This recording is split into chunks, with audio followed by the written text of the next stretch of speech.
That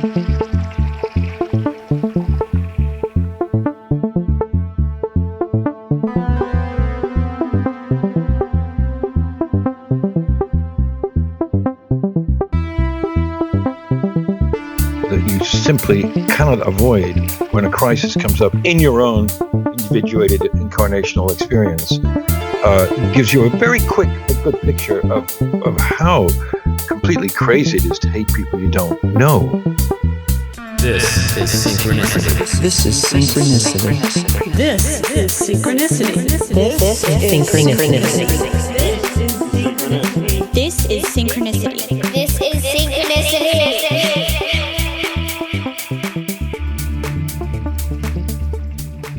Welcome to episode 96 of Synchronicity. My guest this week is my good, great, bestest of friends, David Silver. This is David's return. He's been on a previous episode. You can check that one out. I don't know which one it is. It's back there. David's super cool. We usually talk about, I think I pointed this out in the previous episode with David, I'm pretty sure, but he's one of the few people I can speak to on the phone for a very long time without any agitation or I want to get off the phone. He's just a super cool dude. Seeing him in person is even better. If you get a chance to hang out with David at any point in your life, take that opportunity. We talk about literally everything.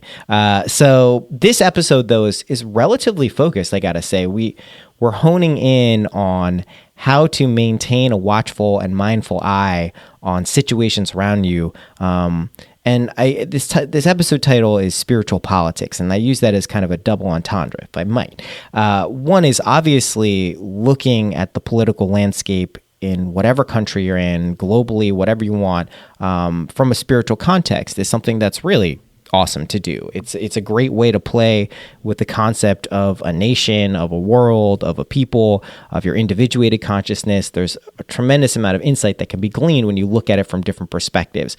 The other part is obviously we get sucked in to, the dynamics of these things. We talk about the healthcare bill, which at this point, when David and I had this conversation, I think it was a couple days before they actually voted, John McCain, it was like a week before.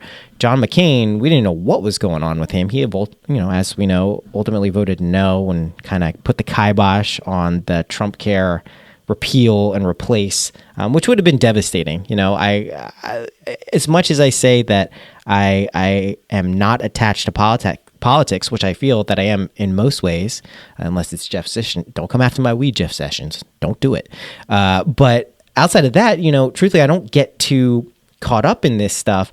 But obviously, healthcare is a hugely important thing for so many people, including myself. So basically, that was something that I was tuning into, but I wasn't getting agitated. But I know a lot of people get sucked into that. So we give some perspective on how to deal with that. Now, the other double entendre part of the spiritual politics is that in spirituality, in spiritual groups, in sanghas, satsangs, all of these things, dynamics, politics, political dynamics emerge, which is seemingly inevitable when there's any type of quote-unquote power structure. Anytime we're vying for control or superiority in anything like that, it can bring in this very weird political dynamics. And politics is an insane word and term. We go back to the Greeks in terms of the city and how you would govern and rule in a fair and equitable way, which was the goal. And if we look at where we are in the political landscape right now, I think ruling in a fair and equitable way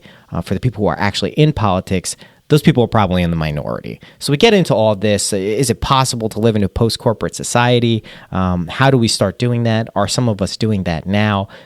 So we are pretty focused in this conversation. Of course, David has like a million stories about really awesome people. He knows, I think, everyone on the planet at this point. So it's a great conversation. Now that I've highlighted the entire thing, I don't know why. David's my butt. I like recapping stuff with him. I just got back from a 2-week vacation, Carolina Beach, North Carolina. I love it there. If, like I said in previous episodes, if you can get by a body of water, it's so great. So great. Came back to my garden. I've been gardening, and it is fucking awesome. There's cucumbers, there's tomatoes, there's basil, there's green beans, there's peppers. The peppers aren't ready yet. Tomatoes aren't really ready yet too, but there's a ton of them. Anyway, I was noticing, and I know a lot of people probably are familiar with this, but as me as a novice gardener, green thumb, it's so relaxing and meditative to weed, to trim plants that have blight, which is a thing you don't want on your tomatoes, by the way. Blight, you don't want it. It's got these spots. You see it? Take that off. Got to pull it off. Get light to the bottom tomatoes anyway. It's a good thing to do. Anyway, it's really, really awesome. So if you can, if you're able, if you have land, even if you're inside, you can just grow a basil plant or something. I highly recommend doing something. I'm a fan of growing things that you can eat. I know a lot of people, like perennials and bushes and flowers and all those things. That's cool. That's totally cool. But I like being able to go out and eat a cucumber and a tomato and a green bean. That's like my favorite thing to do. So the meditative qualities of that, I don't know how much it's spoken about. Obviously, people know about it. I'm not the first to discover this. Very awesome. Do it. Okay. I think we'll just get right to the episode there. I've talked about a garden. David, what else do we have? That's it.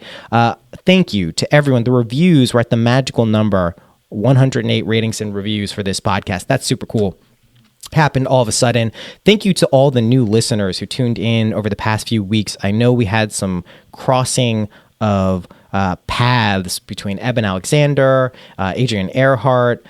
There's just been a real tremendous kind of I don't want to say synchronicity. The show is called Synchronicity, but there's been a synchronous, including Thomas Miller. I can't forget him because a lot of people have written to me who follow the Subconscious Mind Mastery podcast, and it's just been a really cool thing. So, welcome to the show. Go dive back into older episodes. We have some cool ones coming up. I'm back from vacation. I think I'm going to increase output for a little bit, rolling into the fall. So we'll see what happens. But thank you for listening. Without further ado, here is David Silver.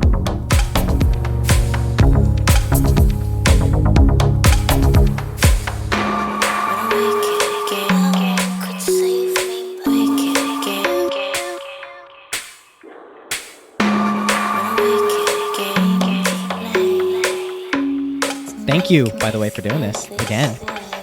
Pleasure. So let's talk about, we'll cover a ton of ground here, but let's talk about our good friend, jump into Trump. What's going on with Trump? Well, by the time anyone hears this, there'll be 19 more. This will be on a week delay, too, so yeah. Okay, so not counting the 19 that are in the week delay. He gave a speech to the Boy Scouts last night, which was... I have a fairly large vocabulary. I'm running out of words. Horrendously vulgarian is the way I would discuss this. And how could he? It's like when he stood in front of the CIA of Fallen and talked about the crowd size. Yeah. The man is clearly out of control. And I have known narcissists in my life, and this is not untypical. The ability to restrain one's own impulses to blame, show tremendous hatred and all those things is not there. And given that his father was a slumlord and a racist and his grandfather was a pimp, I don't know about his mother's or grandmother. They may have been wonderful people. I'm not surprised by this because it's all conditioned and we're all born with the same innocent potential. And I'm trying not to loathe this person, but I'm failing.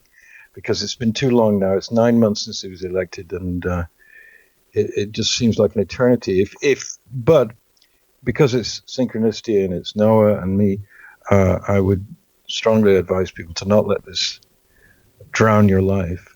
It hasn't drowned mine. It's just I happened to be watching CNN just before we got on here, and instead of doing my work, and you mentioned to me before we got on that it's all distraction, and it is, but it's not as if it's sort of scientific distraction. No, it's but it doesn't have to be. That's the point, no. Right? I mean, the whole idea of this, like I was saying before, is that one, just like you're saying, he cannot help himself. He is the type of personality who has grown up with immense insulation from any type of critical input, and anyone saying, hey, like maybe you don't want to act like that. He is allowed to do, and just to be clear, validated at almost every turn, right? Except for a few bankruptcy things, which weren't really bankruptcies. It was just him getting out of, potential financial obligations, he really hasn't had any repercussions for acting that way. So that's one, he can't help himself. But two, whether it's crazy like a fox or just happens to work out that way, it does serve the purpose of distracting from other major initiatives and things that are going on, not only on the political level, but on like a social and cultural level when we're talking about things like healthcare. So, I mean, the way I look at it is I don't know. I mean, I'm curious because I know a lot of people who are liberal and, maybe not Democrats per se, but liberal, independent, progressive-minded people have a general sense that this is coming to a head, right? This is the Mueller's getting closer. They're honing in. They're closing in. I just wonder, I mean, like, it certainly has felt like that at least 3 or 4 times since he's been elected. And so far, nothing has come of it. What's your general sense? I mean, do you think in our dramatic play world here that something is happening? It's a good question. I felt the same way. There have been quite a few moments that you'd think would ruin him, but he survived them all. And this one is slightly different because it appears now that his confederates, his gang, are getting investigated very carefully because Mueller, is quiet. There's nothing coming out of the special counsel's office. No leaks, no anything. Right. And that's what happened in the Watergate thing. Although, of course, Watergate was both, there was a constitutional crisis because Nixon fired his special counsel, right. And then that was a constitutional crisis. This would be, if he fires Mueller, I rather hope he tries. Yeah. Because then, there will be incredible problems for Republican congressmen and senators. They cannot justify it. Shouldn't there already be, is my question, if we're just looking at this from the dualistic perspective here, shouldn't there already be I get the logic, the political chess moves of having a Republican president who's unpredictable but willing to push through certain agendas that the Republicans or the GOP has wanted, like healthcare and tax reform and all these things that we probably disagree with vehemently. But at a certain point, I mean, where there's smoke, there's fire. It certainly seems, and I'm willing to admit, there's nothing going on. I don't know. I'm not privy to all of the information except what we get in the media, but it certainly seems like something is going on between this, and it certainly seems like something will come of it, which essentially means that the countries, and let me ask you this, David, just to get sidetracked a little bit.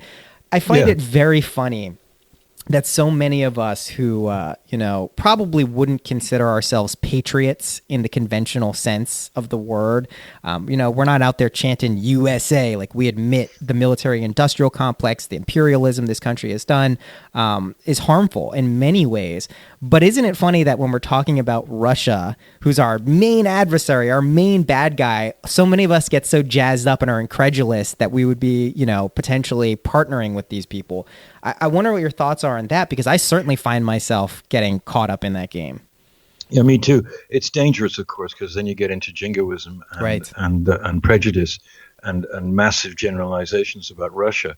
And Russia is a complex culture, right? With incredible cultural history and an amazing array of peoples. Yeah. From way out in the Asian part of it to the almost Western European part of it. So it's an amazing country. And there are probably millions of terrific people all over that country. So we've just got to avoid that. If Trump as a disruptor was, where we stand, which is closer to pacifism than other things, one would applaud this, because even though obviously Putin is a disreputable character, and maybe much worse adjectives, it doesn't help us to be in a constant state of antagonism and enemyism with another country. So if Trump were someone else and actually was willing to talk about Putin and his gang in true terms, but also say at the same time, this cannot lead anywhere but bad places, because they're a nuclear power, and they're also a power that's taken over 2 countries in Europe in the last 5 years. That would be different. But it does amaze me, actually, and I think this is more to your point, that people who might have been more liberal-minded about Russia are now, violently anti-Russian, Right. and are talking about how can we, reconcile with our enemies. Well, who are our friends? But it's all crazy. It's all, what the Mayans call the upside down world, where everything is wrong. We're friendly with Saudis, who I read yesterday are prepared to behead 6 teenager girls for dancing at a party and being caught by the thought police or the religious police. We're friendly with them, and yet we're not friendly, really, with France, even though it appears we are. We're not. Right. And so this is all crazy, and it's the result of a weird, phenomenon that happened, really, which is that out of a kind of public despair at the stagnation of normal politics, conventional politics on both sides, stagnation, where, people like Hillary and others have not really shown much sort of empathy, at least in legislating for those that are left out of this economy, the richest country in the history of the planet, or at least as far as we know,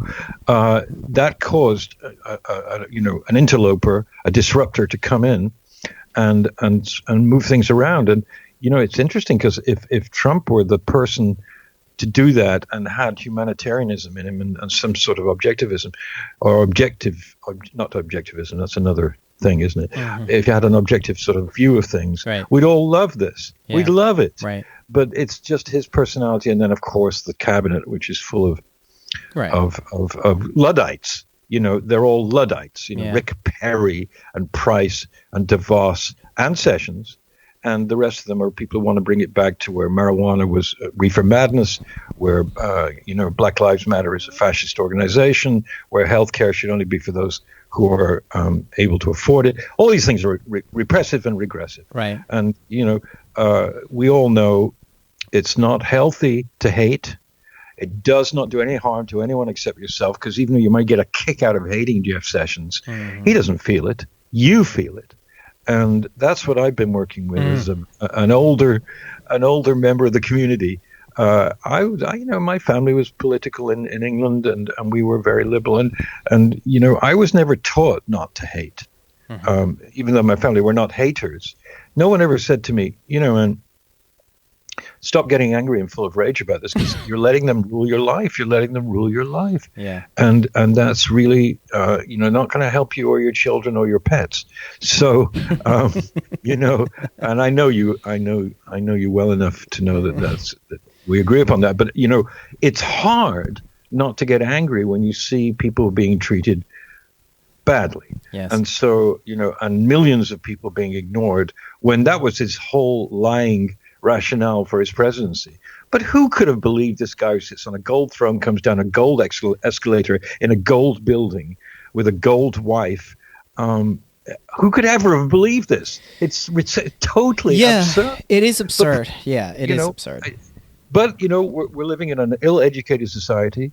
I mean, for instance, just to make my point, I think, I was just on Facebook and I saw a thing from CNET, which was an ecstatic, enraptured article about a new $150 trillion aircraft carrier. Yeah. And I couldn't believe my eyes. Yeah. And then I looked at some of the 800 comments, and there were a lot of people in those comments who were not jingoistic, who were not militaristic, and who said, what's going on here? Mm-hmm. Why are we extolling the virtues of a killing machine, the like of which we've never had? And everything's upside down. It's back to we're experiencing a kind of amoral, unethical, but definitely amoral, if not immoral, attitude from places and platforms that we can't believe are doing this. And it's because there's a definite move towards chaos. Steve Bannon said, let's cause as much chaos as possible. He said he loved darkness. Yeah. He loved Satan. This is an interview. It was not a bogus fake news thing. He wants to disrupt in an anarchic way to move towards a global oligarchy. And it's not looking good. Well, let me offer this as what I think the function of this upside down kind of nightmare world is that I think when you're sleeping and everything is comfortable, and let's say you're having a bad dream, but it's not bad enough to wake you up, you're going to be stuck kind of in that state. But when things get really, really bad, right, in your nightmare, and maybe you start like making all these weird sounds, someone might, who if they're around you, might come and wake you up, right? And I think that's kind of what this is. It's getting harder and harder. I don't even view it as getting sucked in, like we started with the Boy Scouts thing. It's just such a ridiculous farce of a thing to happen in the world that it makes so many people just look at it and go like, what is really going on here? Like, is this reality as solid, and does it work in the logical way we've been told? And I think more and more people are coming to the conclusion that it doesn't, which is a freeing thing, but also like very terrifying, because if you've grown up in a culture or a world that everything seems kind of set in place and good to go, and then you discover that it's not, that's terrifying. And I mean, this is akin to any transcendental, psychedelic, meditative experience when your ego starts to fall away. Yes, it's completely liberating because you don't have this construct kind of dictating your experiences of the world or everything around you, but it's also like, holy shit, I don't have any bearings. I don't have anything to hold on to now, so I'm terrified. So I think that's the state a lot of people find themselves in right now, especially related to not just the political spectrum, the environmental spectrum with the climate change and the imminent disasters if we don't change course, even if we do potentially. And I think the function of it, because I don't think we live in a meaningless, chaotic, horrible universe, I think it's just to kind of wake us up a little bit and see what we can do individually and collectively to make the world a better place. And I think the other thing you mentioned in there is this idea of anger and not getting sucked in and not hating people. And it becomes obvious for most people over a lifetime, or enough people, that anger and hating, or hating at least, really doesn't have a good function. Anger can arouse the fires within you to take action. So there can be a positive benefit. But when that turns into this deep-seated kind of, lashing out and just, oh, fuck this person. Oh, John McCain has brain cancer. Good. I can't wait for him to die. Then he can't vote on healthcare. And like, I personally don't feel like that, but I know that there are people who are seeing that, because you see him coming back to vote to basically take healthcare away from like 26 to 32 million people right before he passes away. It's an amazing kind of, hyper-focused example of what's going on. But my point is that I think if we can get to the point where we can pay attention to this stuff, but not let us overtake us and consume us, it will rouse the kind of compassion or energy to start changing our own lives in a positive direction, which thereby, if we all start doing that individually and then start linking up collectively, we can have a greater impact. So I don't see this as kind of like a age of darkness descending upon the world. I view it as kind of like an eclipse, right? We're about to have an eclipse. Some people in this part of the country, it's going to be completely dark for, a few minutes, like totally dark, no sun anymore, but it passes. And I think that's where we are. It might be overly optimistic. I am certainly not tuned out to the point where I don't know what is happening. We spoke about it the other day. I mean, I think this is a kleptocracy. I think he's emulating Russia, or Putin, which is why he speaks so fondly of him. He's seen a pattern of how you can go in, get your hands in all these elements of the government and just enrich yourself and the people you want to. So I think that's what's going on. But that said, I don't think in my life the government has dictated my choices and actions as much as we're led to believe. So that's a very empowering thought. So that's kind of my take on it right now. Let's see what happens. But it certainly is also just out and out entertainment, right? This is political theater. This is cultural theater. So I wonder when we can draw the line of like, the parallel I would give is like obsessively checking our phones. Like I've caught myself, I've been on vacation now for like a week and a half. I check my phone so fucking much. It's ridiculous. I am so locked in and hooked into this information. It's insane. And the other day I was on the beach and I was coming back. I didn't have my phone. And I saw this guy like with his dog, and I just got a glimpse of what I must look like when I'm out in public or when I'm at home. And I'm like, holy shit. Like, holy fucking shit. So I think, like, yes, we pay attention to this stuff, but when it starts kind of dominating our consciousness or our lives, it becomes a very kind of perilous kind of way to tune out from what we really should be looking at. Yeah, and my comment upon that is that you should transcribe everything you just said, because I'm not sure I've ever heard a more lucid analysis of not only what's going on, but attitudinally what might be the better road to take. And I really was listening very carefully. And it's all helpful because no matter how old you are or how much you've been through, the mind has a peculiar way of rebirthing itself into either good or bad at any given time. That's right. That's right. And I find myself very moody about this. And, in other words, sometimes I really, would prefer to take the highest road, which still remains that of universal compassion, no matter what. And then sometimes I find another part of myself saying, well, would you in 1942 or whenever it was, would you have been happy if the von Stauffenberg attempt at assassinating Hitler had succeeded? It's a good question because it posits that there are some exceptions to the rule of universal compassion. Of course, there aren't, because you have to look at this in an overarching way. Right. And the fact of the matter is that we all come and go on this planet, and presumably on others. And when you get close to any kind of crisis in one's own life, illness or loss of some kind or other, all of this becomes kind of black and white, and then gray and white, and then sepia, and then disappears. And the real colors come out in terms of one's own, dealing with a relative or a pet being sick or ill, and then all of this stuff is completely irrelevant. And in your own life, and the seeds of compassion are sown. The clarity that you simply cannot avoid when a crisis comes up in your own individuated incarnational experience gives you a very quick but good picture of how completely crazy it is to hate people you don't know. Right. However, you admitted that your phone thing, and I have similar things, and I've lived long enough to have seen that so much of what I was completely freaked out by eventually passes. That does not mean there wasn't great suffering, not for me but for others involved in this. On the John McCain thing, a lot of stuff is based upon a visceral mood thing. Mm-hmm. John McCain's father and grandfather were both admirals. John F. McCain, I think it was, who was his father, was in charge of the Pacific fleet, not only the fleet, but the entire command that fought in Vietnam and killed 2.5 million Vietnamese and Cambodians and Laotians and 56,000 Americans. Yeah. That was John McCain's father. I didn't know that. He was the head of the whole thing. Nixon, and he devised the word Vietnamization, which meant killing geeks or whatever horrible word they used about it.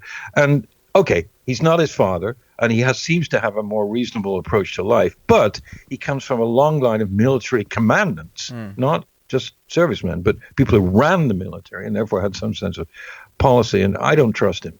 I wish him well, because I don't think he's the worst person in the world. I hope by the time this comes out, he's still alive, because he seems to be a voice of reason within a mad world. But, it's important to know stuff.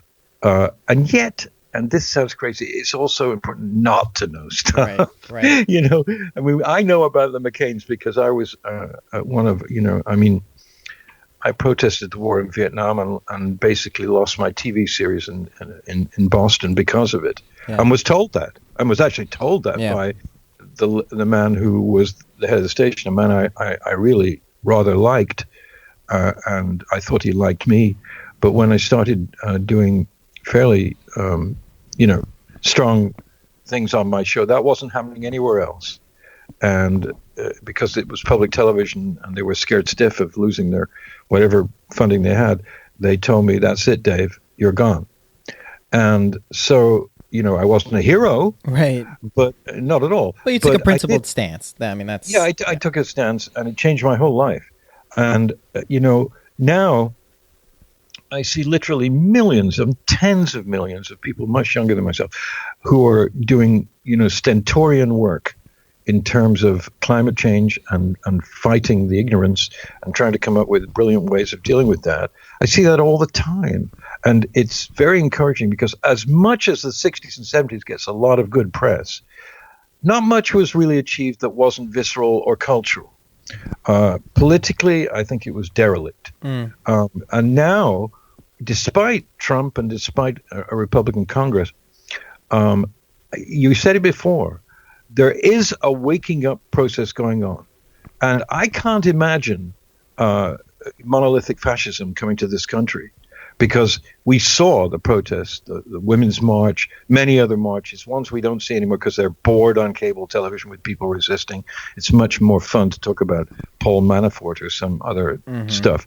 So I'm encouraged by people much younger than myself, and, people of my own generation too, who are saying, no, there's a clear light here, and the light is to have compassion for as many people as possible within your jurisdiction, i.e. governmental policy, will help. It will never cause, bring about paradise, because that's not what it is here. I mean, just read, Jack Kerouac's book of The Life of Buddha, that, this is not a place for paradise. Right. Shangri-La was a movie. Lost Horizon was a movie. It's not that. It's a place where suffering has to be dealt with.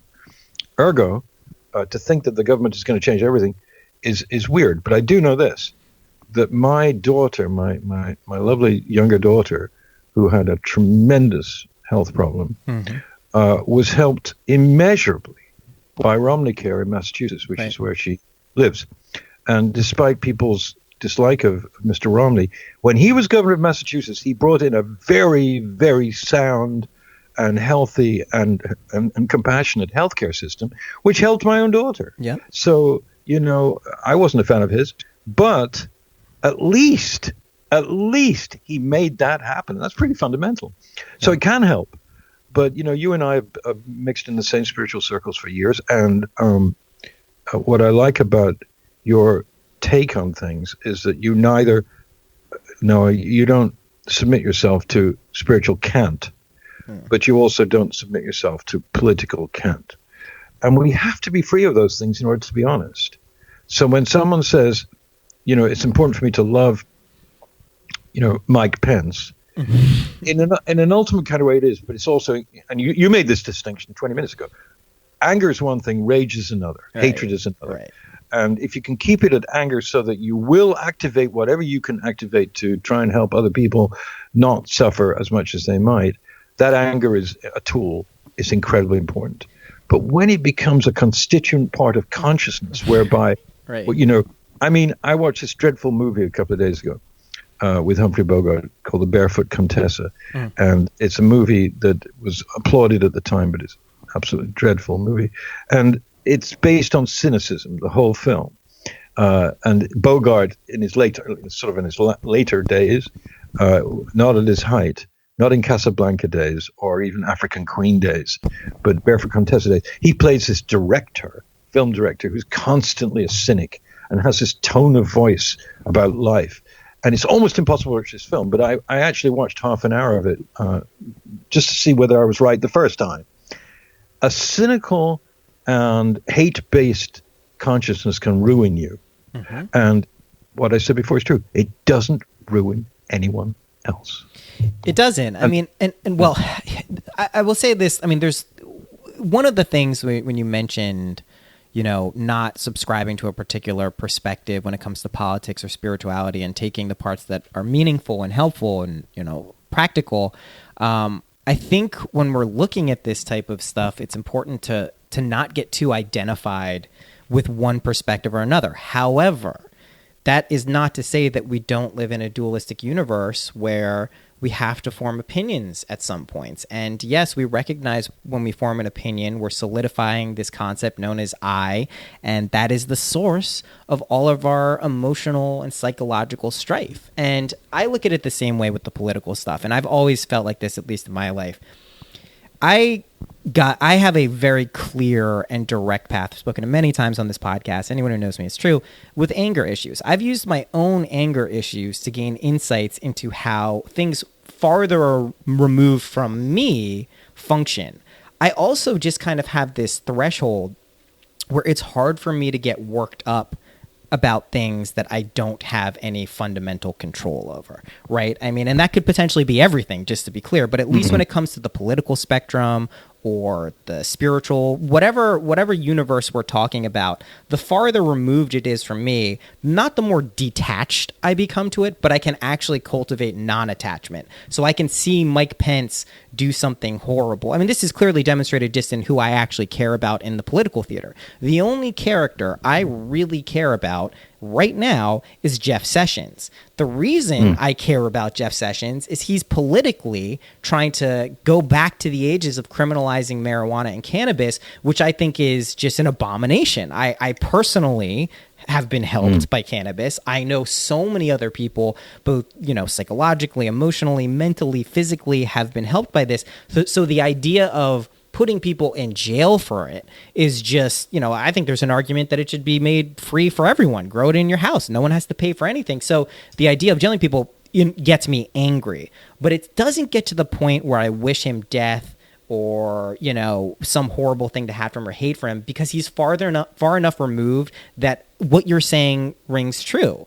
It doesn't affect him, right? Now, maybe on a karmic, subtle level, since we're all interconnected, that energy does have something. I mean, I think typically of I think in the Svoboda books, the Agora books, there's a point where, and I remember this every time I think something horrible or wish something horrible on someone, where it says, the worst thing you can do in this life, one of absent, physically murdering, and there's an argument to be made that they're equal, is wishing death or some horrible thing to happen to another being.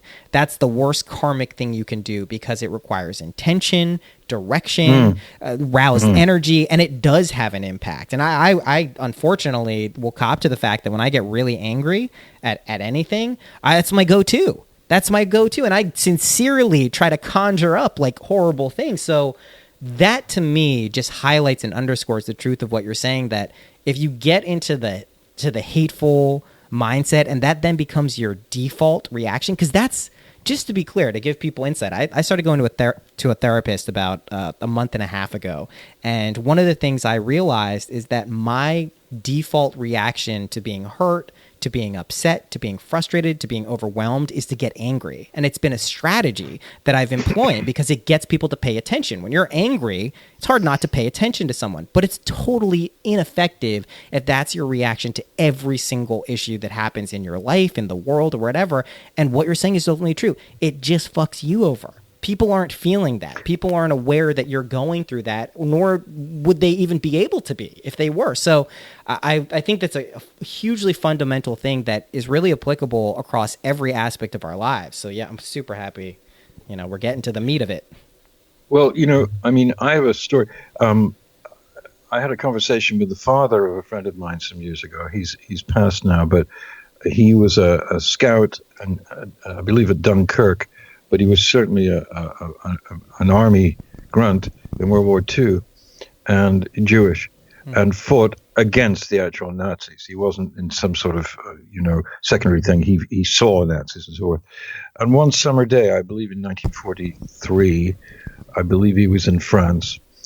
He had a little time to himself, and he went for a walk, and there was a lake or a pond, and it was very hot, and he decided he'd like to go for a swim.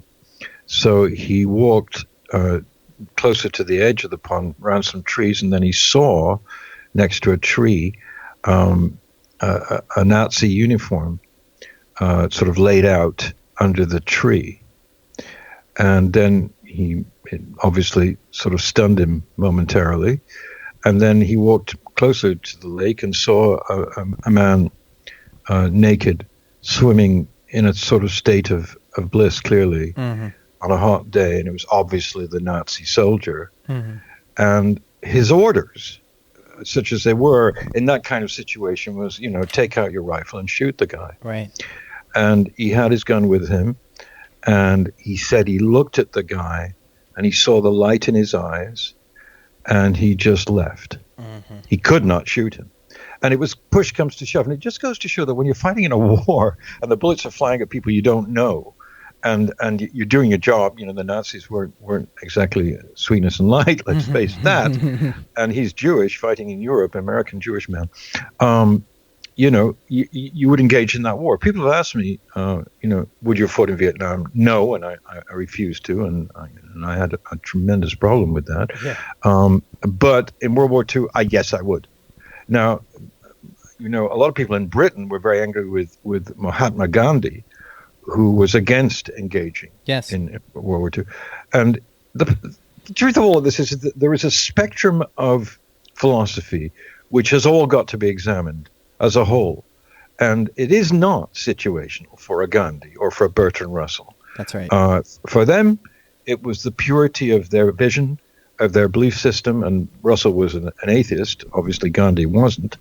And so there's two entirely different philosophies and ways of looking at the universe, and yet they both had the same attitude, whereas my friend's father did not have that kind of attitude. But when he came upon an actual human being swimming in a lake, that's right, he could not bring himself to shoot him, and he could have.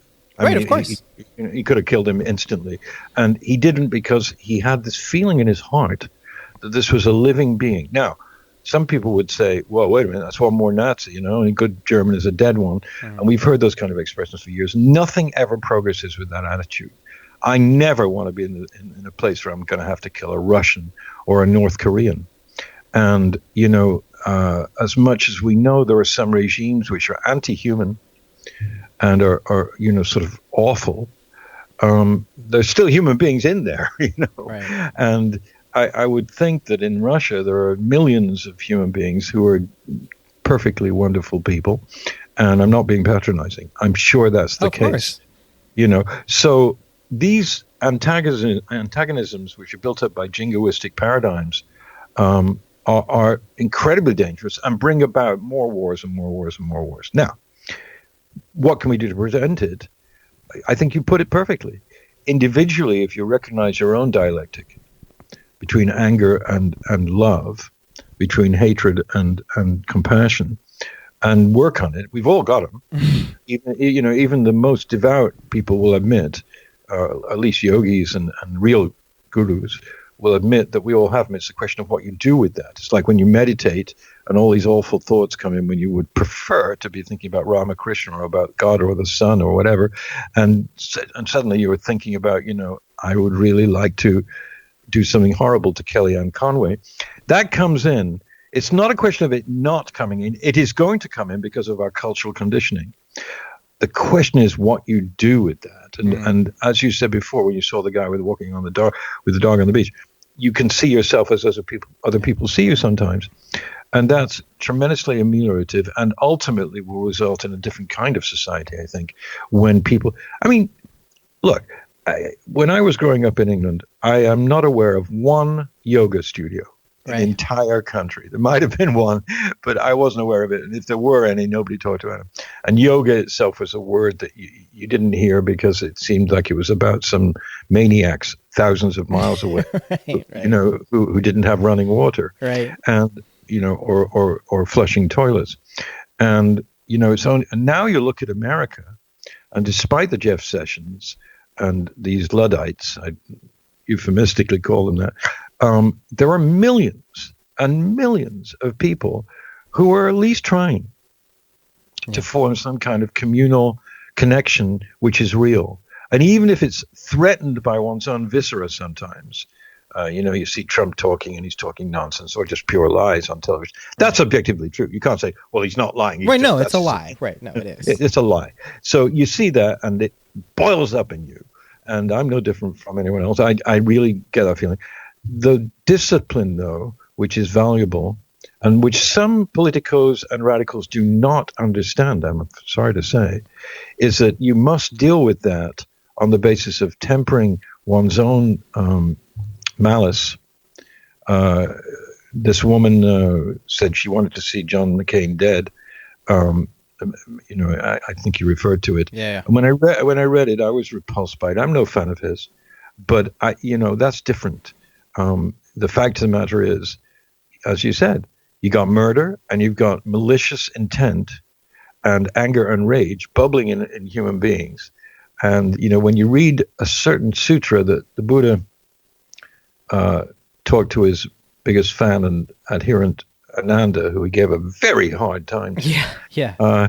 He he was basically saying, you got to be careful about this because your perceptions, your 5 basic senses, can frequently be liars. Right. And those liars judge everything and can hate everything and can do internalized secret violence to everything.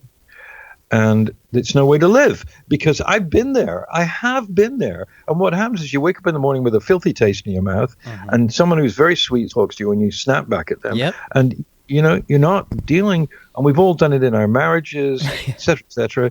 It's amazing that you can see this little child, and you have for those who don't know, Noah and Alexis have a young son. Oh, everyone knows about Eli at this point. Yeah. Okay. I met him briefly, and I've seen the photographs, and he's a delightful angel. But when he's 15, and I've had this experience, sometimes you're tempted to say, you're not doing that, and you're a piece of crap, and get out of my study. I don't want to hear anything. And it's happened to all of us. And, that may work in some form of, I don't know, rather primitive discipline. But ultimately, our lives our continued lives are often the result of very dark impressions made upon us by our parents. Yes. So this generation, despite people talk about, helicopter parents and all of this, my opinion on this is that the generation that's now between 20 or 25 and 45 is a lot more enlightened about this. And I mean that than we were. Because they have recourse to all kinds of methods of amelioration of psyche, and of the transportation of rage trains out of the stockyard, right? As much as is humanly possible. That doesn't mean, some soft, sort of rather, kind of neutral thing. Not at all. Not at all. Sessions, we talked about Sessions. It's interesting. It's ironic now that we're sort of supporting him. Stay in, Jeff, so you don't so he doesn't put some patsy in there and then fire Mueller and then causes an immense. I want him to fire Sessions. Even if you put Giuliani in, I just find his aggression towards cannabis to be so over the top. It's it's my one button issue. You know what I mean, man? Like that's my issue. Just to name drop, I worked with both Peter Tosh and Bob Marley of the Wailers, and both of them use the expression, the healing of the nation. And they weren't talking about doctors. They were talking about Landsbreath. They were talking about various strains of Jamaican marijuana, which they felt, and I do, could help people immeasurably. I know this much, and I'm not going to go into details, but I'm in my 51st year of that catalyst, and I don't regret a minute of it.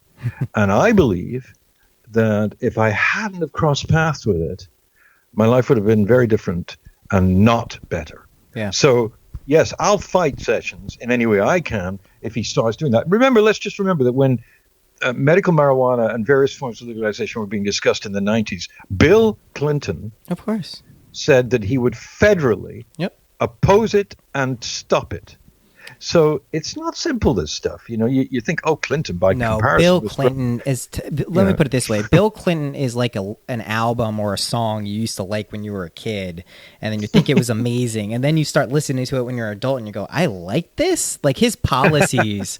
I mean, it's hard from the criminal justice system to his immigration policies to his tax policies to his drug policies. I mean, there's a lot not to like looking back with a liberal bent at this point. I mean, it's hard to say because the guy, I mean, I was watching the 90s, this National Geographic. We have TV down here at the beach. We don't normally have TV, and I hate to cop to it, but when you don't have TV for a while, it's fucking amazing. Like there's so many good shows on. And they were going over Clinton, and there wasn't a partisan bias to this at all, but you can see some of the things he's talking about, and it's like, oh shit. Like, I don't agree with that at all. That's totally not what I believe in. So this, I think that's the result of the political progression, that to just get into politics is almost impossible unless you're Nelson Mandela or I don't know, maybe Jimmy Carter. I mean, remember, Jimmy Carter commanded a nuclear submarine, and he had enough experience of the military impetus to have some knowledge and some right to talk about reconciliation. And he was dealt a bad hand because of the Iranian hostage situation and by the opposition of the CIA to him. So generally speaking, he stands out because he seems to be a man of great conscience. And we've seen, my God, in the 40 years since he was president, he's done nothing but habitat. And my girlfriend went to a speech recently. I'm not sure why. It was Bono and Jimmy Carter. And, Bono was humorous and his usual self, but she said Carter made people cry, including herself, that he was so overflowing with a kind of benevolence and benign attitude towards humanity that it was a delight. It was just a delight to be in his presence. It can happen. America's probably the place where it should happen because no matter what, America seems to be some kind of light for the world. I don't believe that's a healthy thing to keep saying because it sort of it derogates other countries. Well, like New Zealand. And it can prop up the national ego, which is not something we need running amok. Yes, exactly.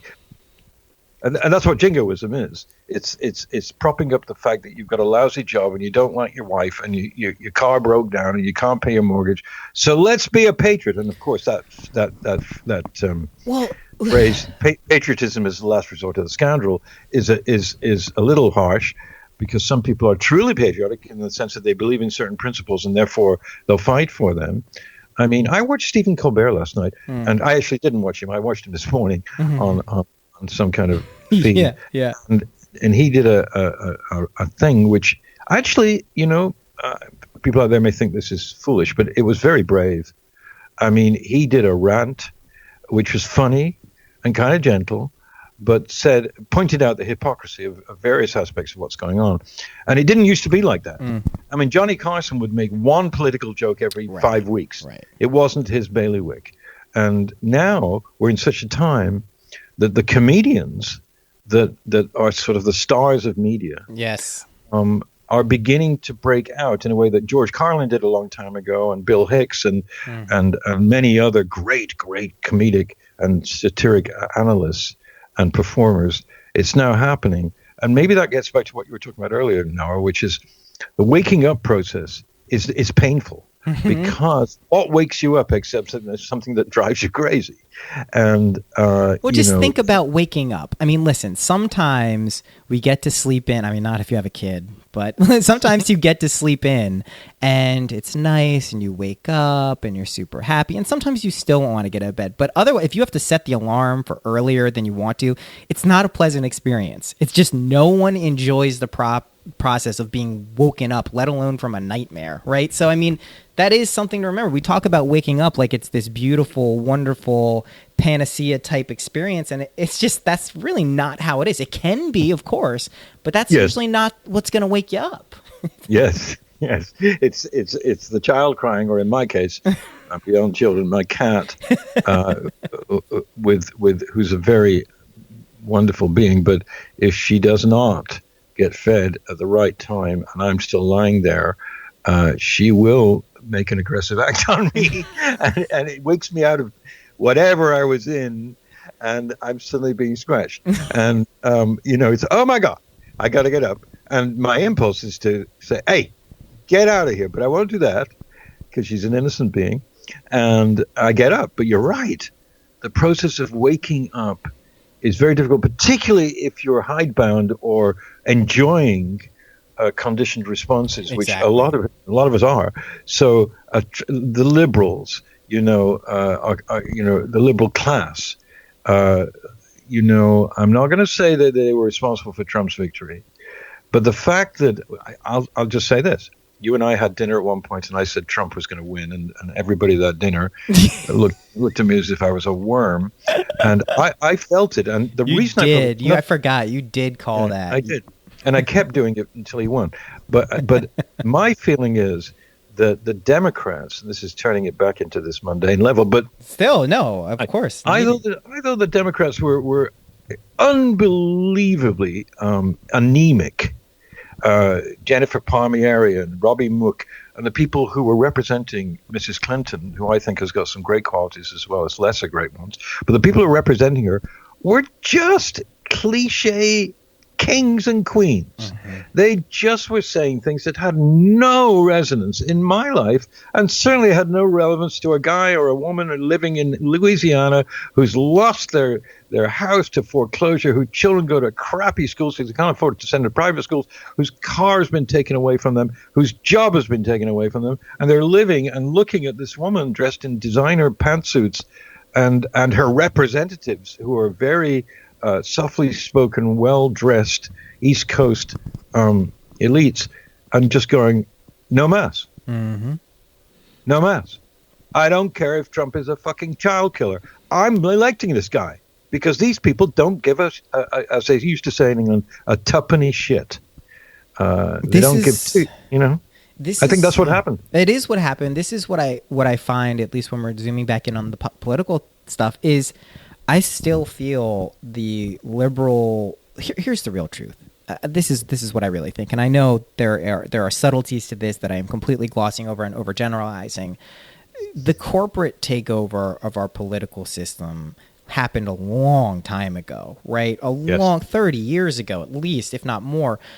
It is entrenched now, and the problem is if we start wanting to kind of looking at these things as split, like Republicans and Democrats. Yes, Republicans ideologically typically believe in abortion being illegal and not supporting it financially. They believe in more austerity, which is not what most of their constituents believe in, ironically. They have also shown a more aggressive penchant for using negative policies and tactics to get elected, such as gerrymandering and all of these things. These are things that I don't identify with at all. And the Democrats, to their credit, haven't really engaged in those same tactics. However, so much of the Democratic Party is infected with the corporate biases and the lobbyists that it's hard to rouse energy and say, well, I really did. And this is what's been coming out. The party was rallying behind not Trump. Well, that's a really easy rallying cry. But if you're just not Trump light, you know what I mean? Like, that's not really going to get it done. So I am hoping that in the next 20 years, we'll start to see us move past a two-party system and start to move into at least some level of engagement, whether it's at the local community level or it goes up to the presidency.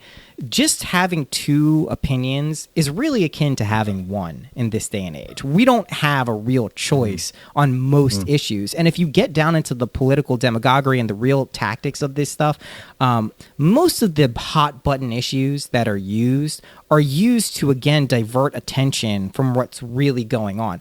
If anyone who's lived around D.C., I grew up there. It's not like I was in the political circles, but you know the congressmen who are there, the people who are not from D.C., they don't give a shit about any of those things. Like, maybe a very small percentage, they're people on not in a necessarily unhealthy way all the time, but they're on a power trip game. They're on a look at this, what we're living in. We don't really have any financial worries here.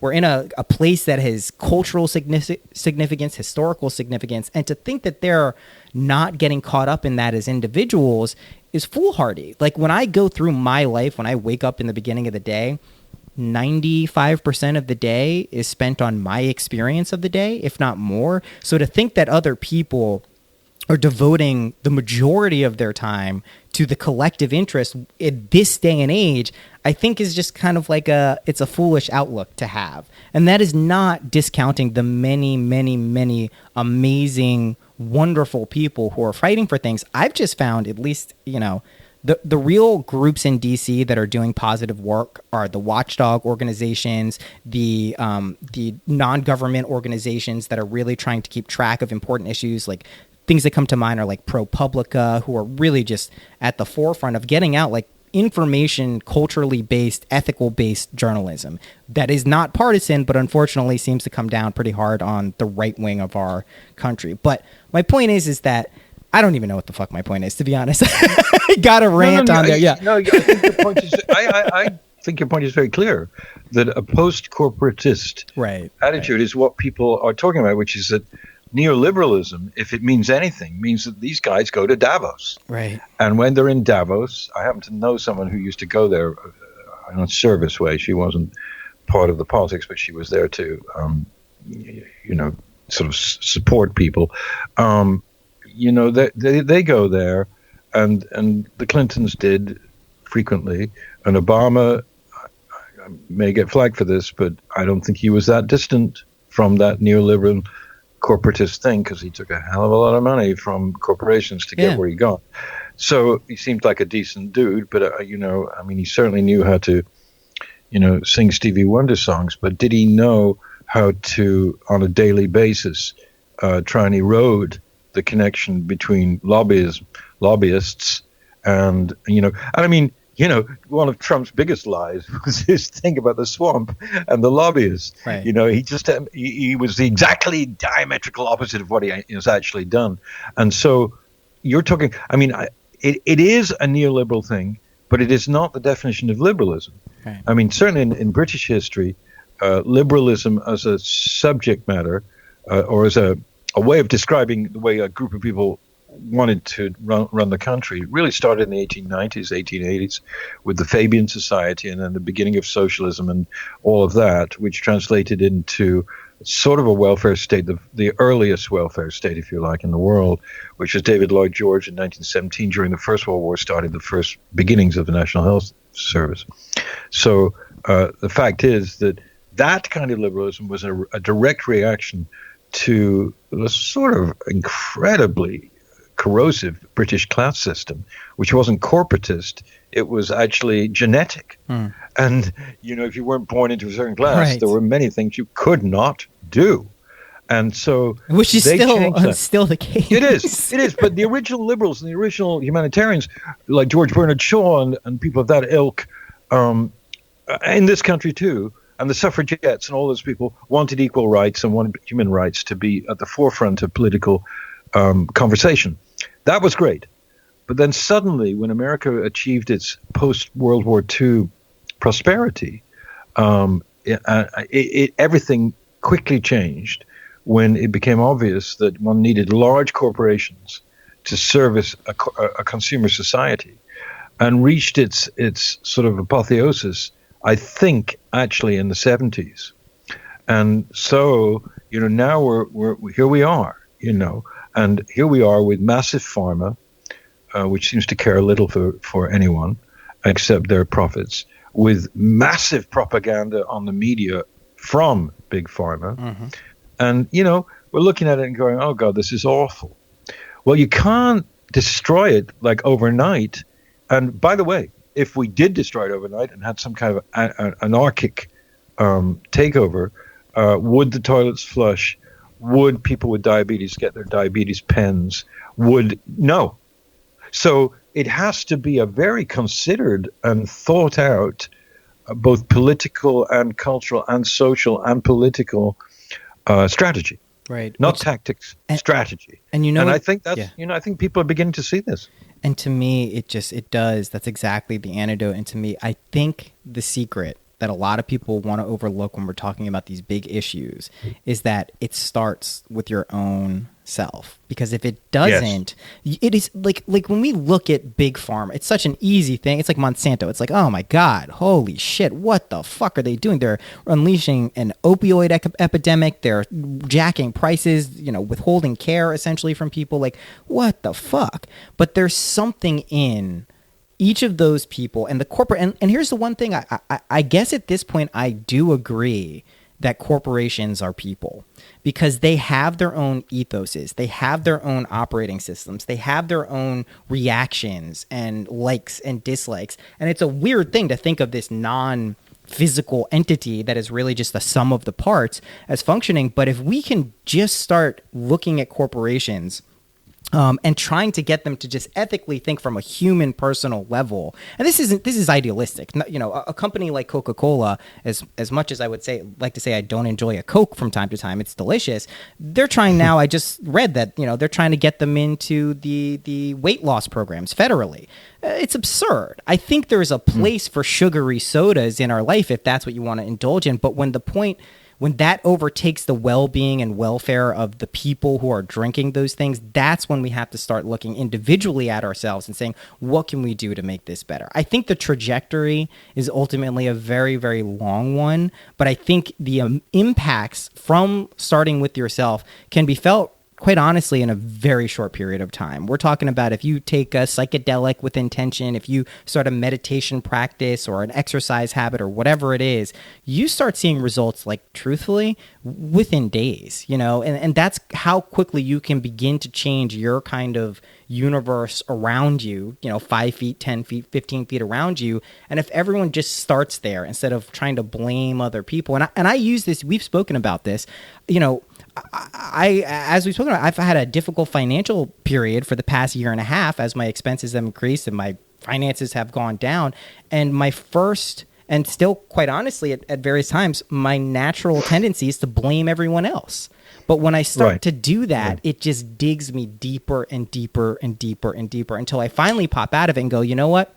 Maybe it is other people's problems, the actual practical things that happen, but you're dwelling on them. You're continuing to make this choice time and time again, and that's on you. That's you serving yourself or not serving yourself. So I think that's constantly why I come back to that as much as possible, because if we use some of the other tools at our disposal, if we cultivate, perspectival views so we can get a sense of what's going on, but really just focus on ourselves and like what would make our lives better. And the answer is almost never money. I think sometimes it is. I'd argue in my case right now, money would definitely help, but really it's much deeper than that. It's how we function in the world. How do we adapt to a shifting landscape where, whether we want to admit it or not, the world we're living in today is dramatically different than the world we were living in a year ago. You know what I mean? Like, people want to say 10 years ago, 15 years ago. No, a year ago, our world is completely different, and that will continue to happen. And I think, like, the thing for us to latch on to is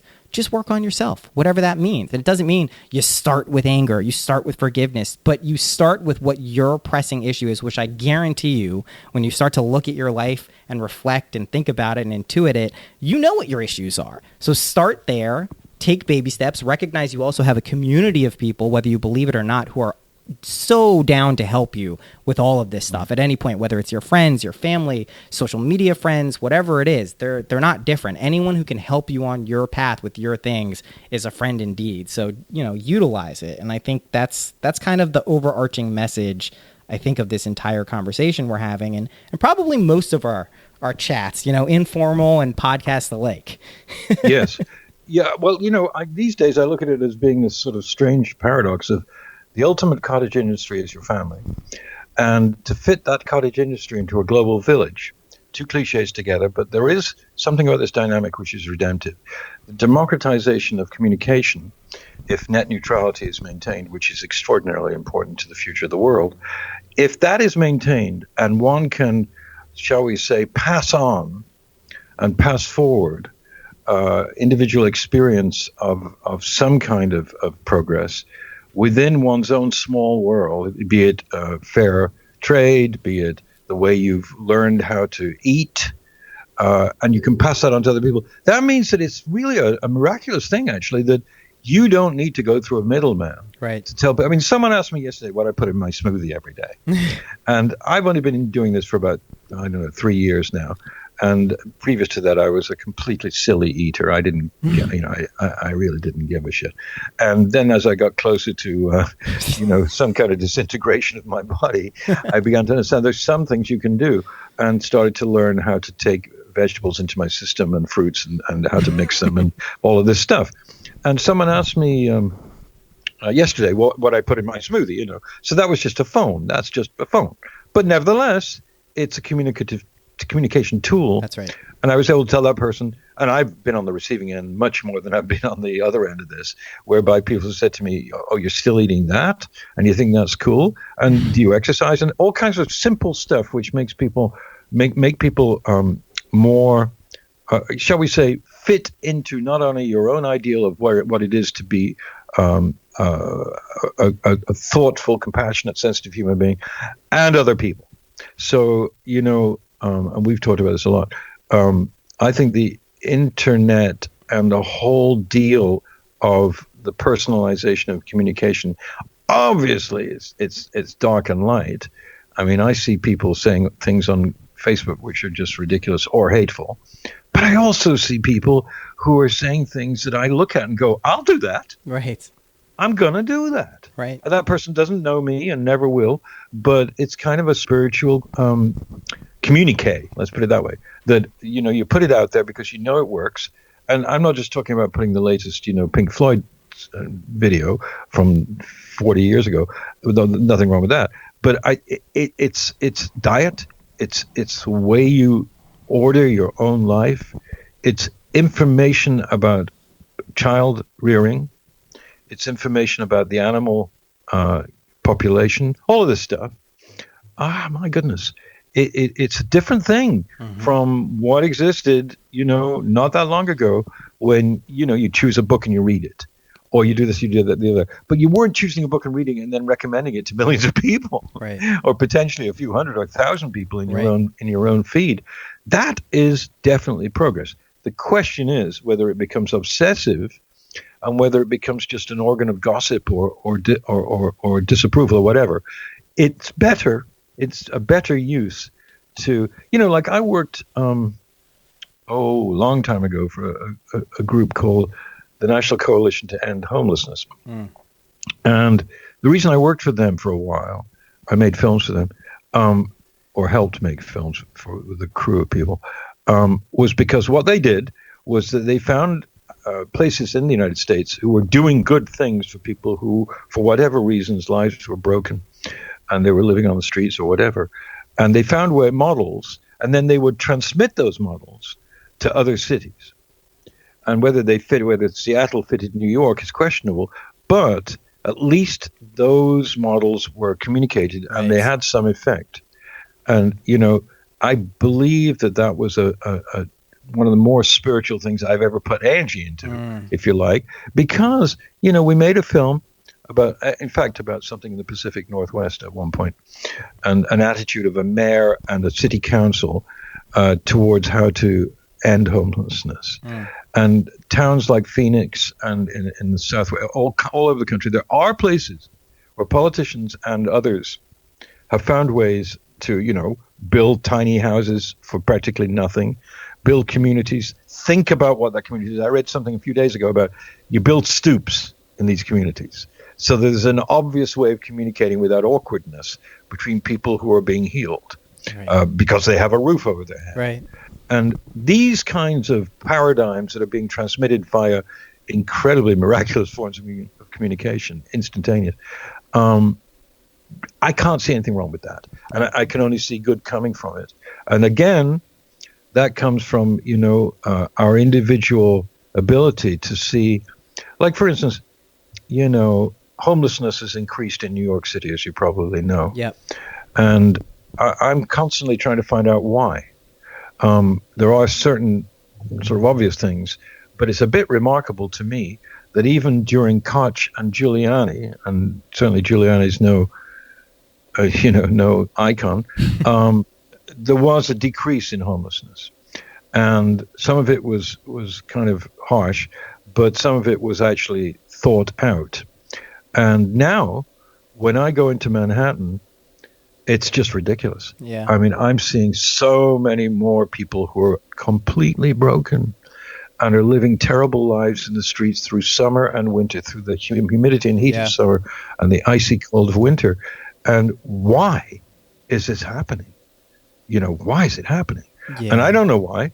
It's got something to do with you mentioned before, austerity programs and cutting certain government programs, but it's also something to do with a kind of Me Tooism in major metropolitan areas, where the entire of the island of Manhattan is being dominated now by sort of gentlemen and gentle lady renters and buyers of buildings who live actually most of the time in Riyadh or Shanghai or St. Petersburg, and buy these places that no one else can afford.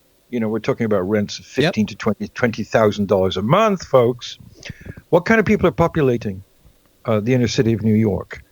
David Byrne wrote a brilliant article. I love his writing. He's an idol of mine, and I've never met him or anything, but I did see a lot of him when he was Talking Heads and other people. And he wrote an article, which is a fantastic article, about why artists have left the island of Manhattan. Mm-hmm. And he put it quite simply. He said it's because of landlords. Prices have gone up, and gentrification has created home for people who have other homes. And people who used to make music and live in certain parts of the Lower East Side and other parts of town are no longer there.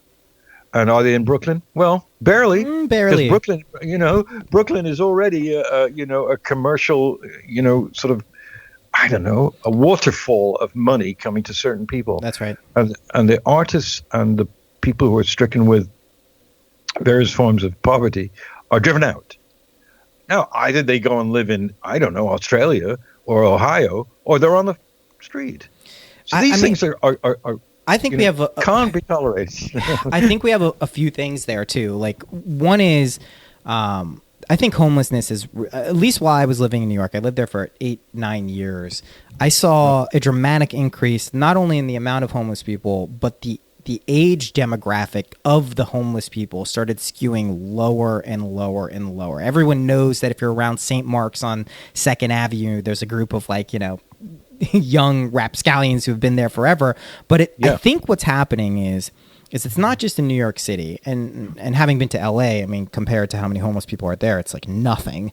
But I think that this opioid epidemic we're just beginning to see the effects. And when I say just beginning, I think it's like 50, 60,000 people a year die from opioids. Yes. So that's the beginning. And I think this is, I don't think a purposeful eradication, but nevertheless an eradication of a lower class of people who do not have the means to dig themselves out. Listen, let me put it this way. If your family doesn't have money and you want to go to college, if that's something you want to do, and you want to move up the class chain, it's virtually impossible. When you throw in drugs and addictive drugs that diminish ability, competency, capability, you're pretty much screwed. You're dealt a losing hand in every single scenario, and I think that starts to trickle into our major metropolitan areas. I mean, the other thing you were mentioning about the creative class is something that I've spoken about, or with all of my creative friends, from having gone to a music school to just feeling my class is the creative class. This is exactly what you're saying is true. Manhattan is almost not for creatives anymore. Just there are so few places that you can actually live in Manhattan as a creative person without making a significant salary. Brooklyn is essentially just the same now. It's getting, people will say, I live here. Those places that you would be like, oh my God, you live there, are now like, oh wow, that's a nice area. So it's pushing people out. Now, what I have been seeing happen, having moved to upstate New York regularly, is across the river from where we live in Kingston, there's a huge creative class emerging, because instead of rents being $1,500 for a studio, $900 gets you a 2-bed. So it starts to become an effective place. And I think this is going to kind of move these creative communities to the places where they can survive. I think it's just like water trickling down like a major river into tributaries. The places where it can pool and create an ecosystem, that's what's going to happen. Now, for those of us who love the culture, and I was too young to really remember it, but the 90s in the New York City and the 80s in the city, like these were amazing times where the creative class was taking over Lower Manhattan. It was the Lower East Side was just an incredible place for it. And don't get me wrong, there's still galleries down there. There's still tons of people who live and can do stuff there. It's just becoming harder and harder. I think it just speaks to the shifting sands of our culture. I don't think in any way it diminishes the overall cumulative effect. In some ways, I think it strengthens. I think art is a reflection of our cultural state, and it evokes the real truths and realities that are coming out. So it's happening. But again, like we're going to have to deal with this. It's one of the things I can say that I'm really happy about moving to a local community is the prospect of being able to make an impact in that community, doing things positively locally. It's not a huge place. It's 10,000, 12,000 people right now, which means you really have an ability to strengthen certain things. That to me is incredibly encouraging. So I'm pretty much, there's a baby in here. I'll take that as our cue, David. Okay. Once that happens, Yeah, no, they rule us. Animals and babies. They rule.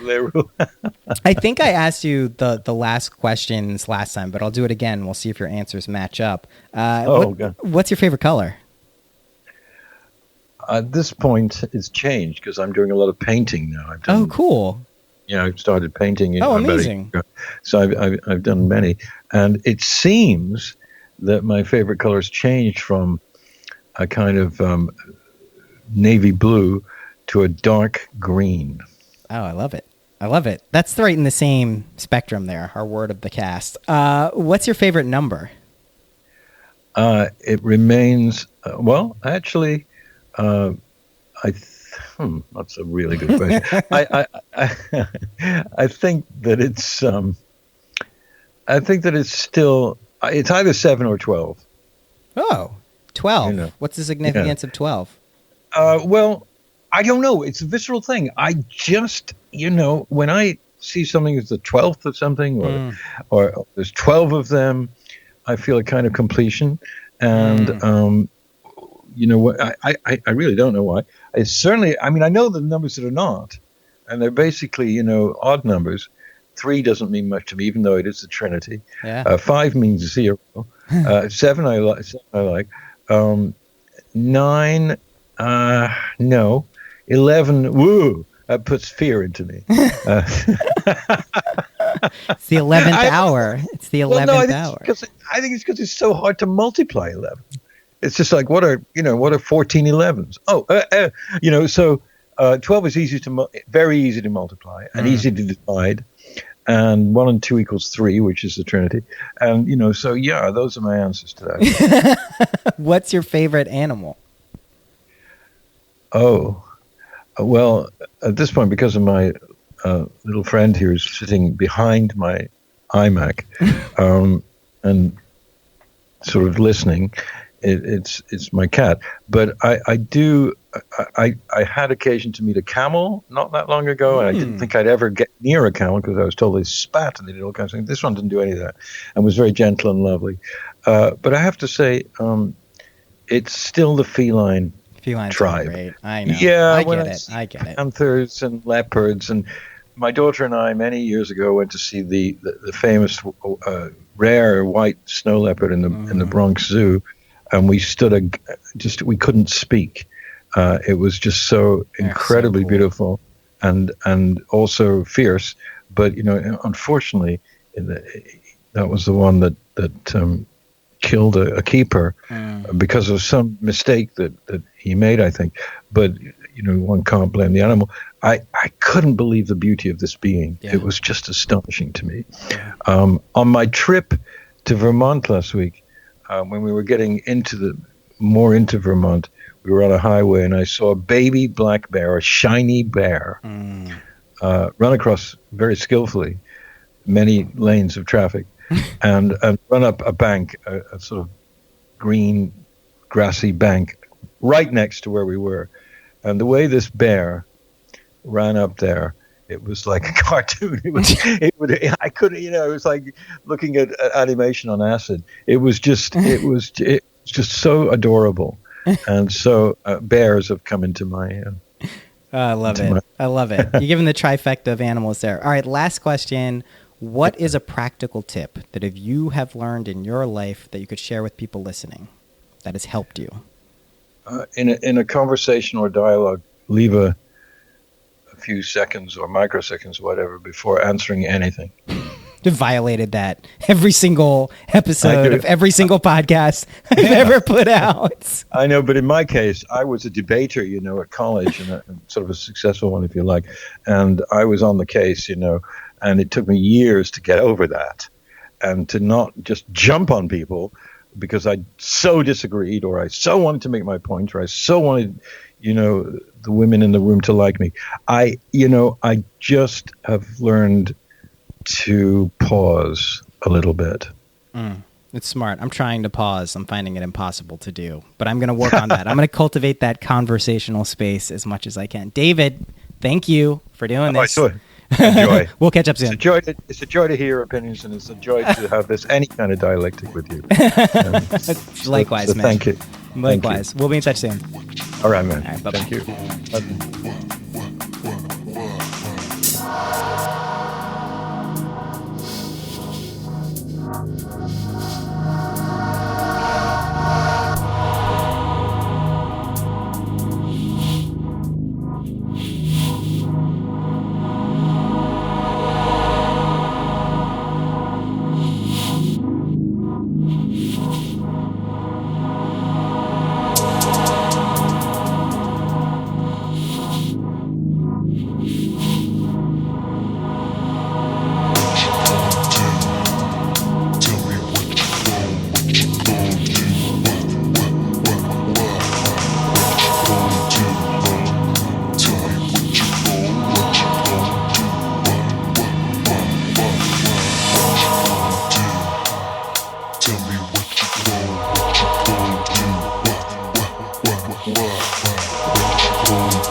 Thank you for listening past the music. You're the coolest for doing that. A reminder, if you like the music and want to download anything you hear on this episode or podcast, you can go to patreon.com/synchronicity. Get your spelling hats out for those of you who don't know how to spell synchronicity. It's easy. Go there, pledge the $9 reward tier package thing, and you will get instant access to all of my music that you have heard ever on the show or will hear on the show. It is routinely updated as I put new stuff out. So do that if you're interested. Thank you, as always, to everyone who supports and contributes, rates and reviews, subscribes, all those things really help the show grow. I think I put it out on social media, Twitter and Facebook. But, you know, the show is closing in on 500,000 downloads. I'm hitting download records every single month. It's really growing at a nice clip, and that's thanks to you, truthfully. So thank you for doing that. Big shout out to Patrick Nemchik, who is just the coolest. You can hear him like, this guy is the coolest. Just know that. That's it. I will see you next week.